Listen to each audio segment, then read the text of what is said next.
Daniel Carter stared at the message on his screen and felt his stomach sink.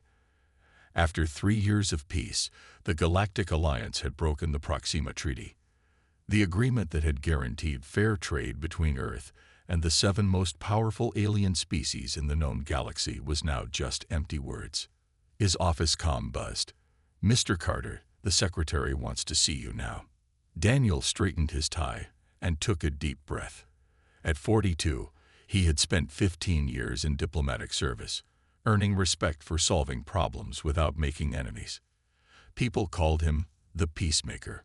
Today, that reputation would be tested. The Secretary of State looked up as Daniel entered the crisis room. 6 other people sat around the table, their faces grim.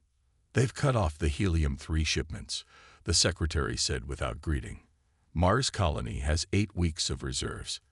After that, their power systems fail." Daniel nodded. Helium-3 powered most of humanity's off-world colonies. Without it, thousands of lives were at risk. "The Alliance claims we violated trade regulations," said Olivia Wells, Daniel's assistant and the department's best data analyst. Her blonde hair was pulled back in a tight bun, and dark circles under her eyes suggested she hadn't slept. "But that's not true. We followed every rule." "It's the Zorax," said General Peters, the military advisor. "The reptilian members of the Alliance never wanted peace with humans. They'd been waiting for an excuse." Daniel sat down and studied the reports. Markets across Earth were already crashing. Fear was spreading. "What do we know about the Alliance Council's vote?" Daniel asked. Olivia pulled up a holographic display. The Zorax led the charge, but they needed 4 votes to suspend the treaty. Somehow they convinced the Thalassians and the Vex to join them. The Corleans were the 4th vote. The Corleans. Daniel frowned. "They'd been our strongest allies in the Alliance." "That's what makes no sense," Olivia replied. "Something else is happening here." General Peters stood up. "With all due respect, what's happening is clear. They're testing us. If we don't respond with strength, they'll take more. I suggest we move the 3rd Fleet to the edge of Alliance space. Show them we won't be pushed around." The secretary looked at Daniel. "What do you think?" Daniel was quiet for a moment. Everyone expected him to argue for patience, for more talks. That was his way. But this felt different. "The Alliance didn't just break a treaty," he finally said. "They broke trust. Moving ships might feel good, but it won't solve our problem." "So you want to do nothing?" Peters asked, his voice rising. "No," Daniel said calmly. "I want to do something they won't expect." The room went quiet. "Madam Secretary, I need authority to form a special diplomatic team. And I need access to all intelligence on internal Alliance politics for the past year." The secretary studied him. "You have something in mind. The Alliance thinks they know how humans respond to threats. They expect either military posturing or desperate negotiations."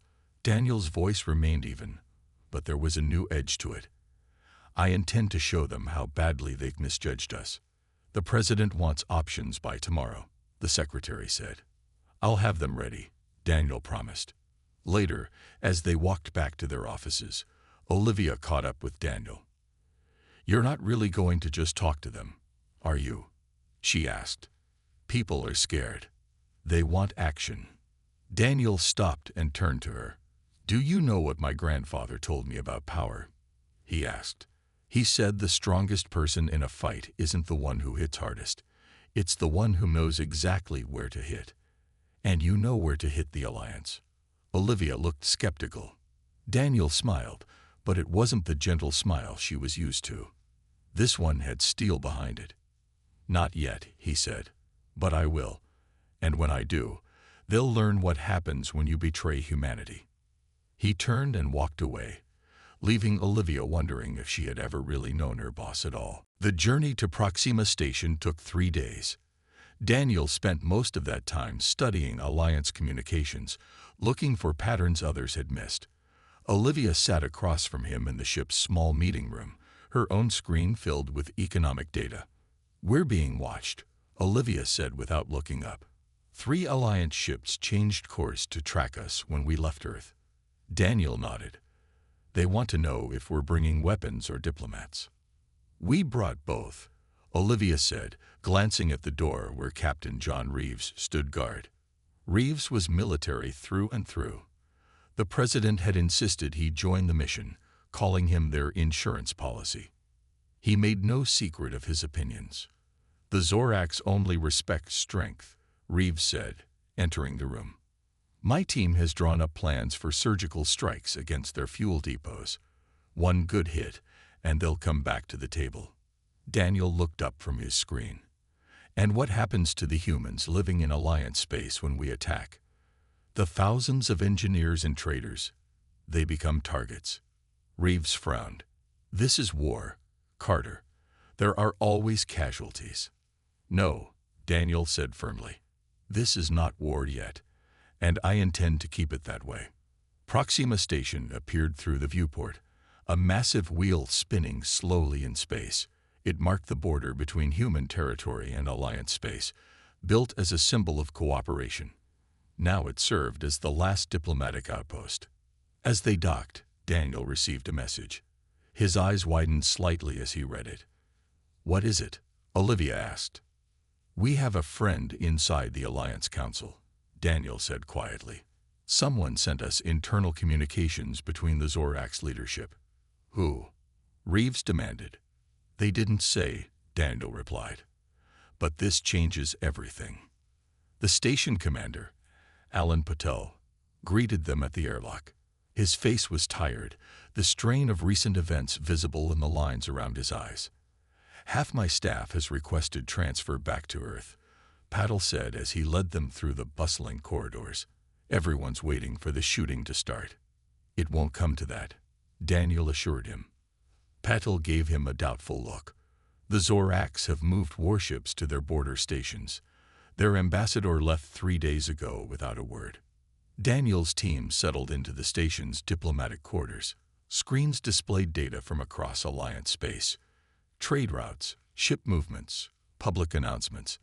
Daniel studied it all, looking for connections. Look at this, Olivia said late that night, pointing to her screen. Resource prices in 3 sectors controlled by the Zorax jumped just before the treaty violation. They're manipulating markets, Daniel mused. But why? The Zorax already have more wealth than they can spend. Power, Reeves said from the doorway. It's never about money. It's about control. Daniel nodded slowly. Yes, but control of what? He brought up the message from their anonymous source. It contained minutes from a private Zorax council meeting. Most was technical jargon, but one phrase stood out. The human problem requires permanent solution. They're afraid of us, Daniel said suddenly. They see how fast we're growing, how quickly we adapt. They're trying to contain us before we become too powerful. All the more reason to hit them now, Reeves insisted. Daniel shook his head. No, their fear gives us leverage. He pulled up a map of Alliance space, highlighting political boundaries and resource flows. The Alliance isn't as united as they want us to think. The Corleans voted against us because the Zorax threatened their mineral supply lines. The Vex joined because of religious pressure. You can't fight religion with diplomacy, Reeves scoffed. Actually, Daniel said with the hint of a smile, that's exactly what I plan to do. He turned to Olivia. Contact Earth. I need 2 more people, Dr. Lisa Munro from the Economic Council and Adam Wright, the xenoanthropologist. What are you planning? She asked. Daniel looked at the star map, his eyes determined. The Zorax think they know humanity's weaknesses. It's time we showed them ours aren't the only ones that can be exploited. Dr. Lisa Monroe arrived at Proxima Station, looking like she had just left a university lecture. Her curly hair was pulled back, and she carried a tablet filled with economic models. Adam Wright followed behind her, a tall man with kind eyes who had spent 10 years living among different Alliance species. The situation is worse than we thought, Lisa said after reviewing the data. The Zorax aren't just cutting off helium-3. They're pressuring other Alliance members to reduce all trade with humans by 60% over the next month. Daniel nodded.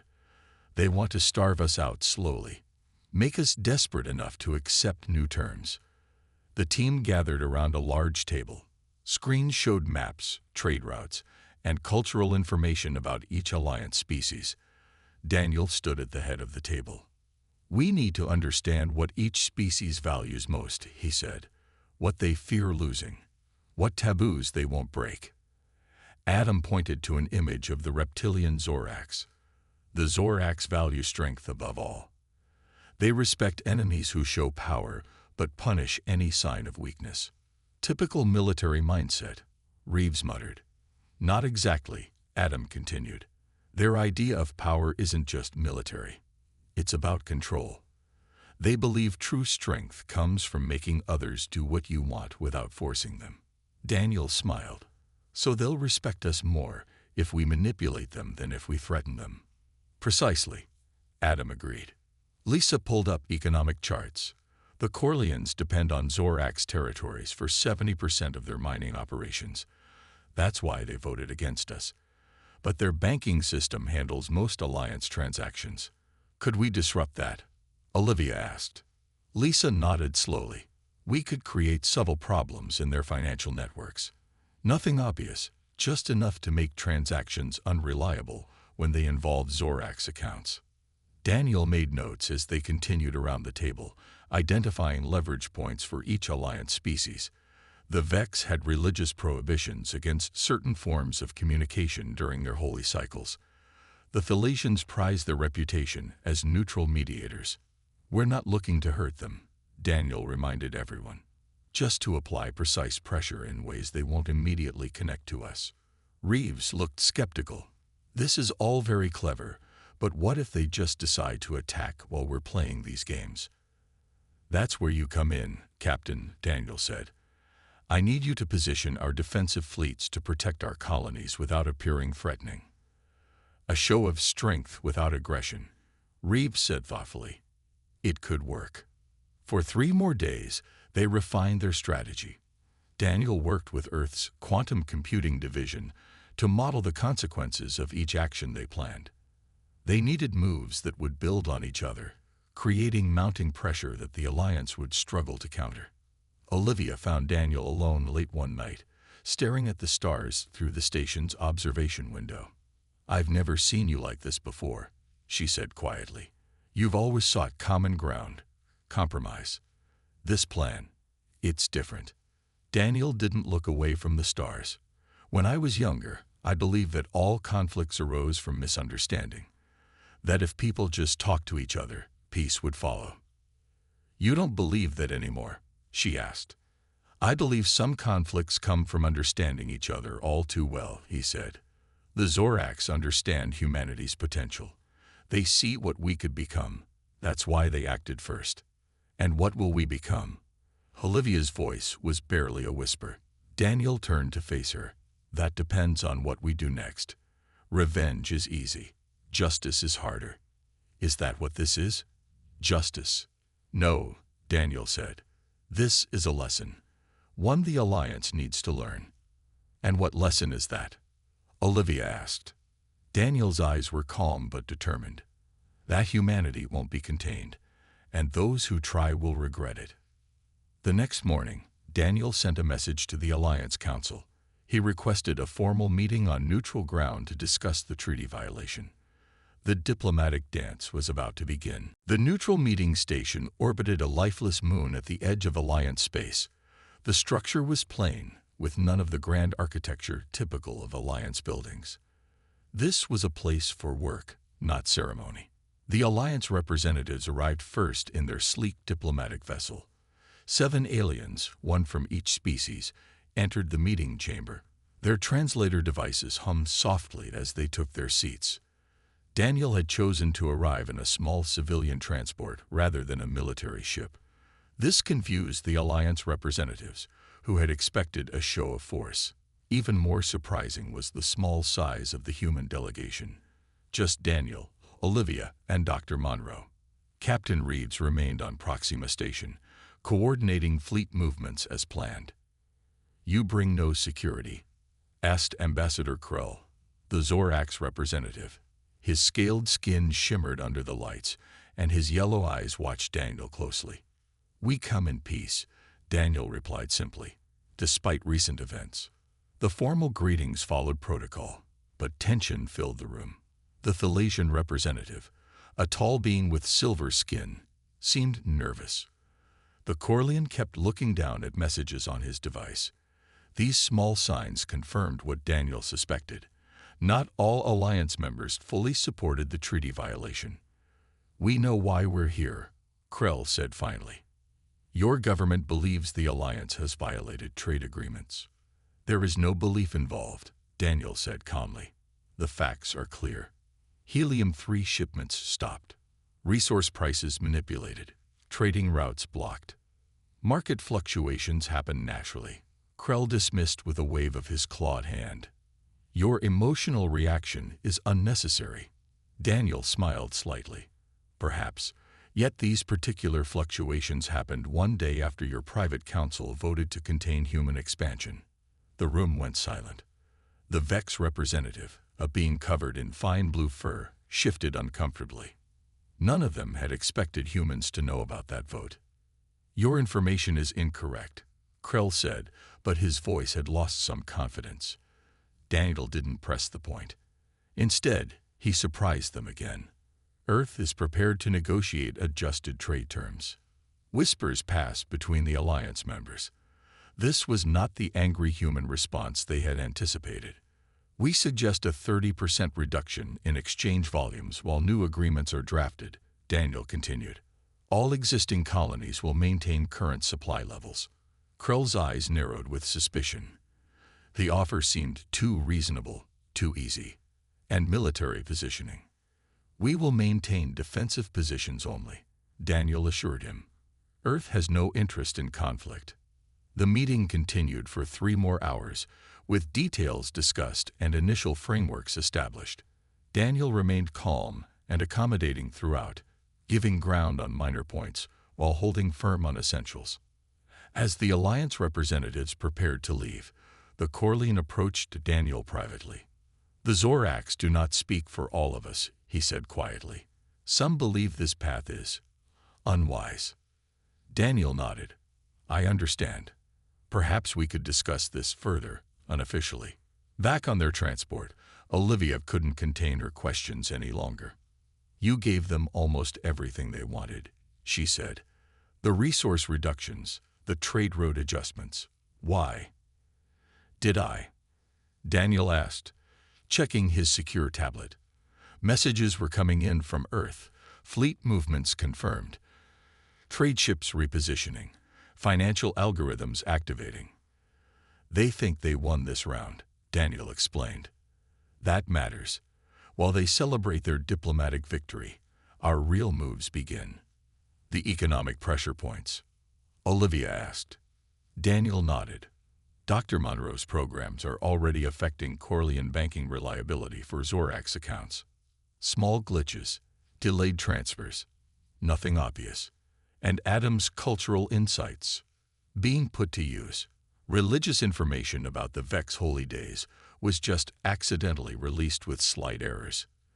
Their spiritual leaders will spend weeks arguing about proper observances." Olivia looked at the star map, where human trading ships were already changing course according to their plan, avoiding some Alliance worlds while increasing presence near others. "So we're fighting without fighting," she said, understanding filling her eyes. "Precisely," Daniel replied. "And the Zorax don't even realize the battle has begun." 2 weeks passed. On the surface, little had changed. Alliance ships still patrolled their borders. Human colonies still received reduced supplies. The diplomatic channels remained open but produced no major breakthroughs. But beneath this calm surface, Daniel's plan was in full motion. In his private office on Proxima Station, Daniel reviewed the latest reports with his team. The room's walls displayed data streams from across known space. "The banking glitches in Corlean systems have increased," Lisa reported. "Zorax trading companies have lost 8% of their value. They think it's just market uncertainty." Adam nodded excitedly. And my cultural research paper on Vex religious practices has gone viral in their academic circles. The debates are getting heated.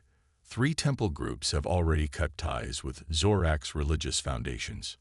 Daniel studied a map showing trade routes. Small human trading ships have begun forming new partnerships with minor species that the Alliance had long ignored. These smaller worlds, eager for human technology, were opening their ports and sharing their resources. Captain Reeves reports the defense fleet positioning is complete, Olivia added.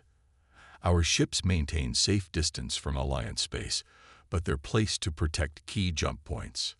Daniel tapped his screen, bringing up news feeds from various Alliance worlds. Public opinion was shifting. Questions were being raised about the wisdom of provoking humans.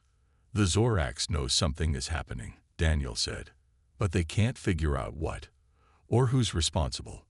Because we haven't done anything they can point to, Lisa said with a small smile. No threats. No military moves against them. Just unfortunate coincidences. A priority message alert flashed on Daniel's screen. It was from their anonymous source within the Alliance Council. The message was brief. Emergency meeting called. Zoraks demanding unified military response to human activities.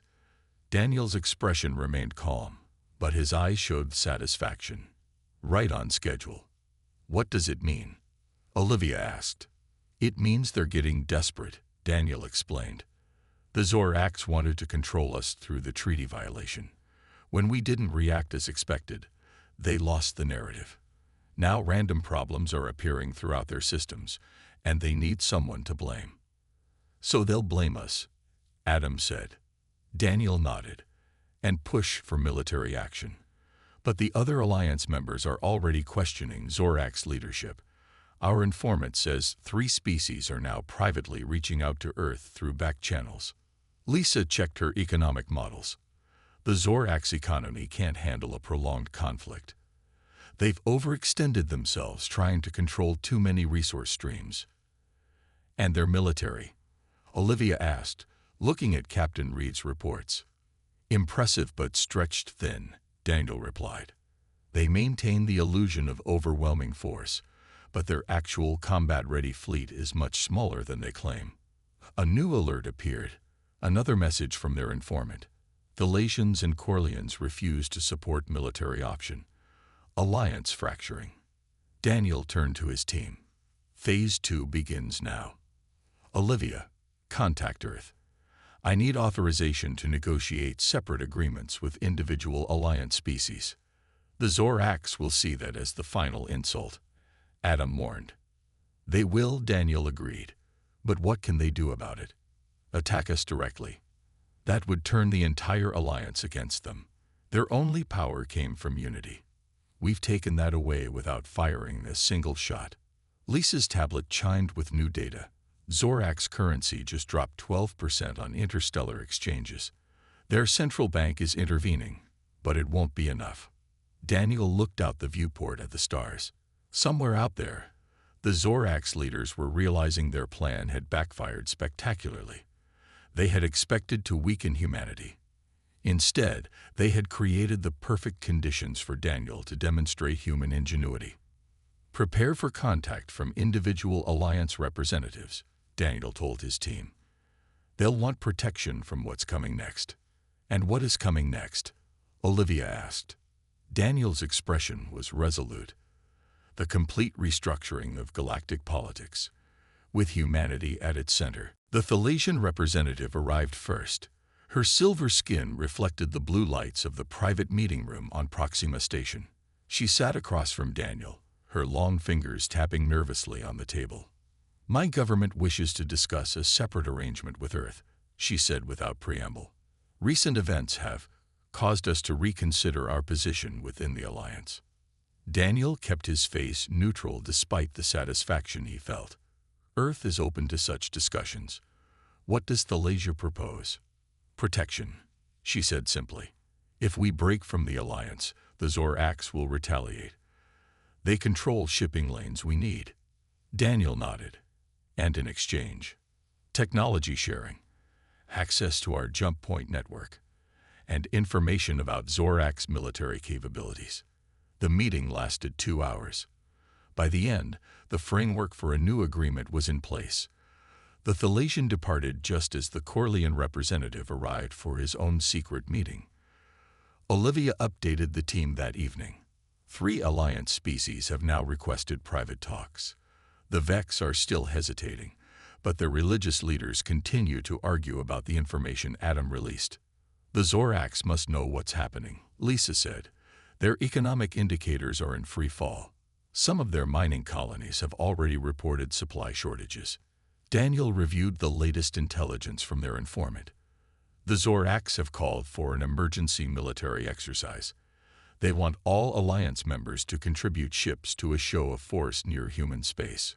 Are they planning to attack? Reeves asked sharply. No, Daniel said.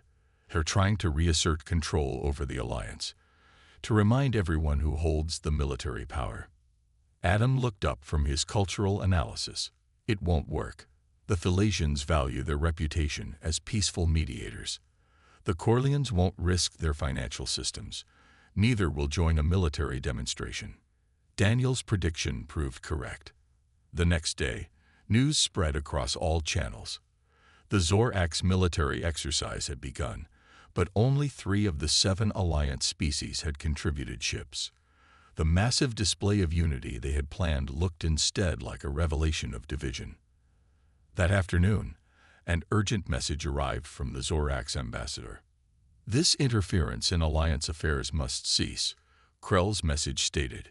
Humanity does not understand the forces it is provoking. Daniel didn't respond. Instead, he activated the next phase of their plan.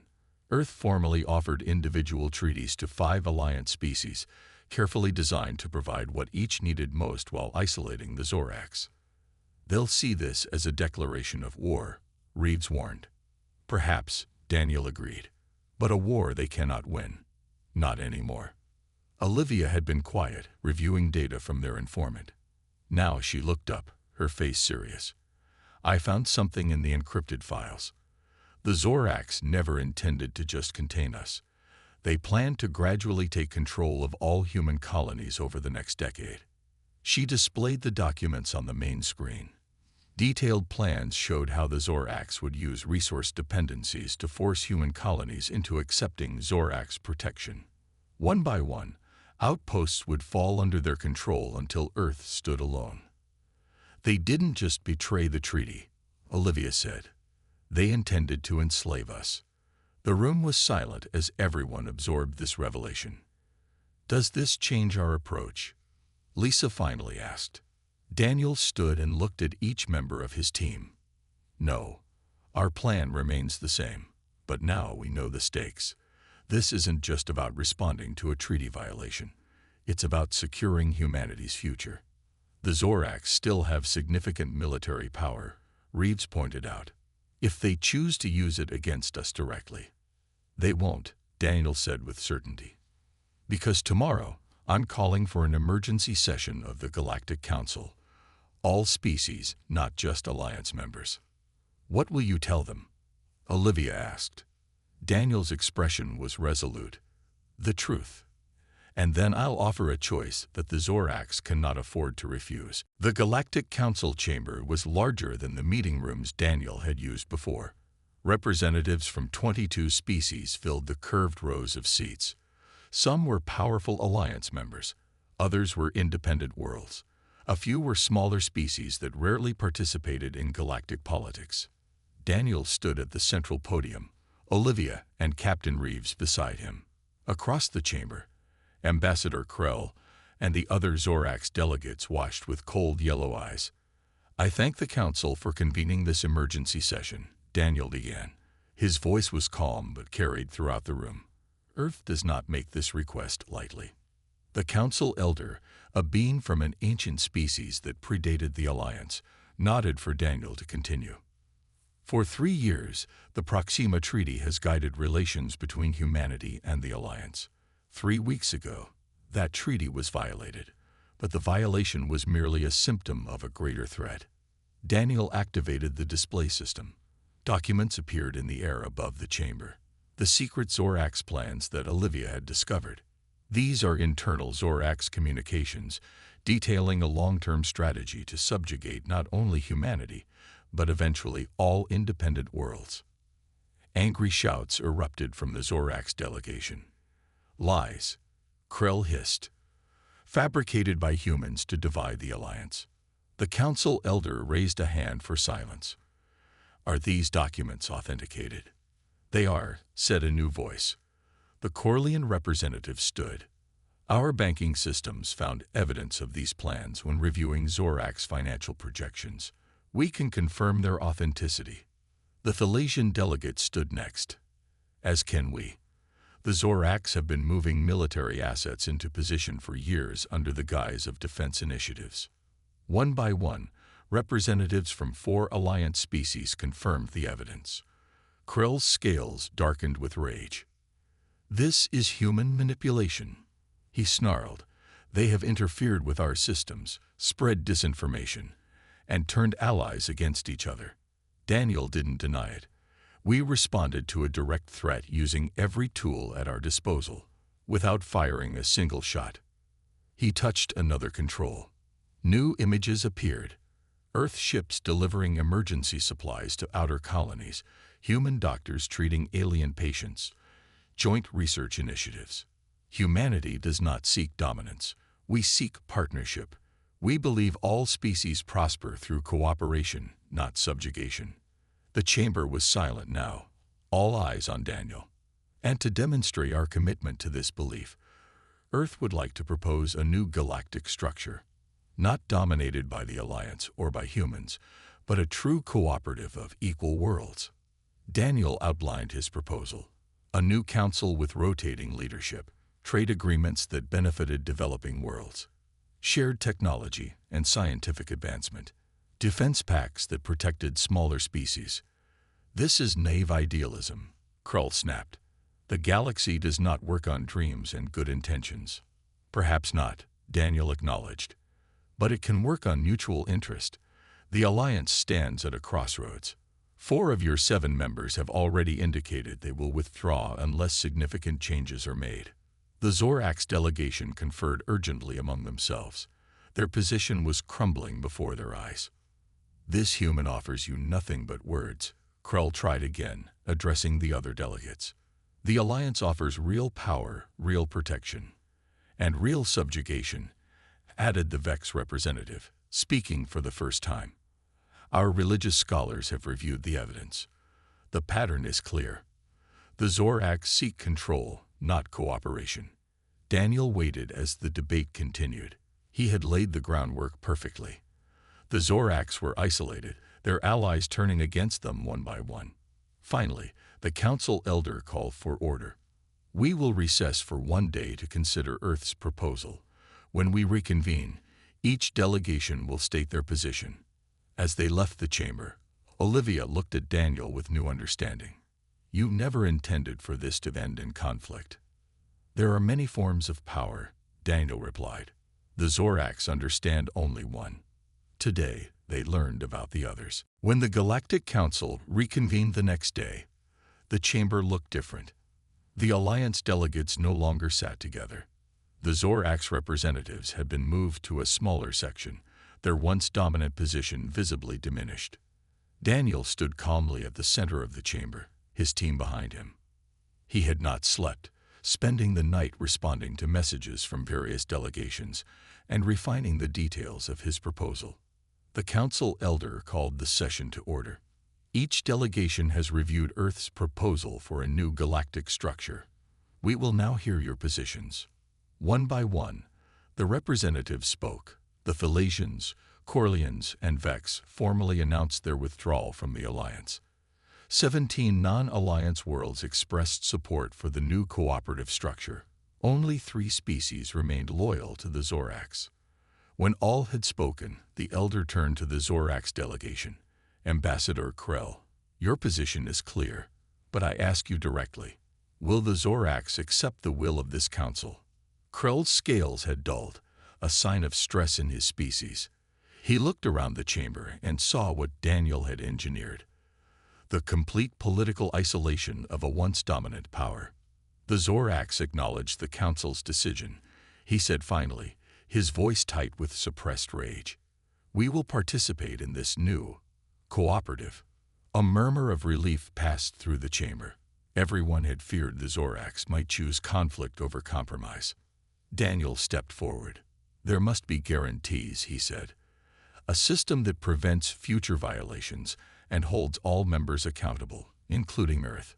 He presented the verification protocols his team had designed. Transparent resource tracking, regular inspections, shared technological oversight. Most importantly, economic consequences built directly into the agreements, triggering automatically if violations occurred. No more subjective judgments, Daniel explained. No more political maneuvering. Actions have immediate, predetermined consequences. The Council approved the framework. Working groups formed to finalize details. The Galactic Cooperative would officially launch within 6 months, replacing the fractured alliance. As the session ended, Krell approached Daniel. The Zorax diplomat's movements were stiff, formal. You have won this round, human, he said quietly. Remember that the game continues. Daniel met his gaze steadily. This isn't a game, Ambassador. And there are no rounds. Just a future we either build together or destroy separately.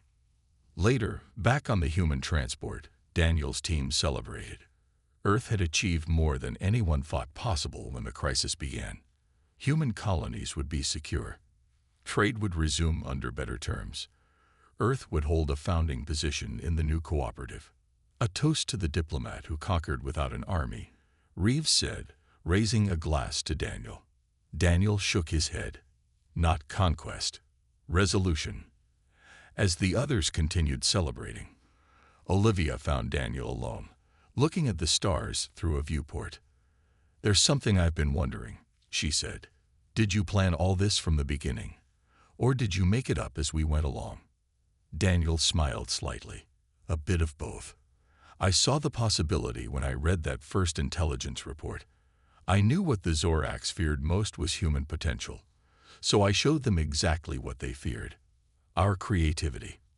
Our adaptability. Olivia said, understanding.